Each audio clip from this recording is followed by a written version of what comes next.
45 વર્ષની ઉંમર થઈ છે, 38 વર્ષે જ બધી લોનના હપ્તા બધું પૂરું થઈ ગયું. જય સ્વામિનારાયણ. રવિવારની સવાર આવી ગઈ. રવિભાઈ ઉપસ્થિત થઈ ગયા. રવિભાઈની યુટ્યુબ ચેનલ પર આપ સૌનું હાર્દિક સ્વાગત છે. વિડીયોની શરૂઆત કરતા પહેલા આપણો પરિવાર આર્થિક રીતે સુખી, સ્વસ્થ અને સંપન્ન બની રહે એ બદલ ભગવાન સ્વામિનારાયણના ચરણોમાં પ્રાર્થના. આર્થિક રીતે જીવન જીવવાની ABCD ભાગ 2 લઈને આપણી સમક્ષ હું ઉપસ્થિત થયો છું. ભાગ 1 બનાવ્યો અને આપણે અદ્ભુત પ્રતિસાદ મળ્યો. 3500થી વધારે લોકોએ વિડીયો જોયો અને ઘણા લોકોની કોમેન્ટ પણ આવી કે રવિભાઈ બીજો ભાગ ભૂલી ન જતા. ભૂલવાનું થોડું હોય ભાઈ, આવશે જ, એના નિયમિત સમય આવશે જ. ભાગ 3 પણ આવશે, ભાગ 4 પણ આવશે અને ભાગ 5 પણ આવશે જ. બરાબર, તો આ ભાગ 2 છે. ABCDEFG અને H સુધી આપણે જોઈ લીધું. I ફોર ઇન્સ્યોરન્સ પ્લાનિંગ, દુનિયાનો સૌથી અઘરો વિષય.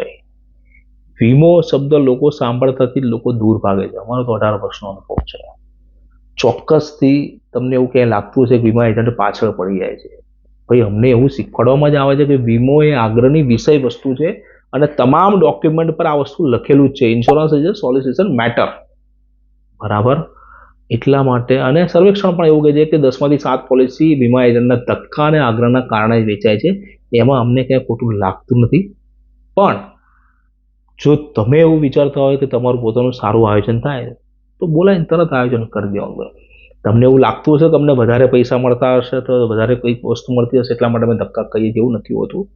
તમે ફક્ત એટલું યાદ રાખો કે તમને શું ફાયદો થાય છે. કારણ કે તમે પણ ક્યાંક કામ કરો છો તો ત્યાંથી તમને પણ કંઈક મળતું હશે તો જ તમે ત્યાં જતા હશો. બરાબર,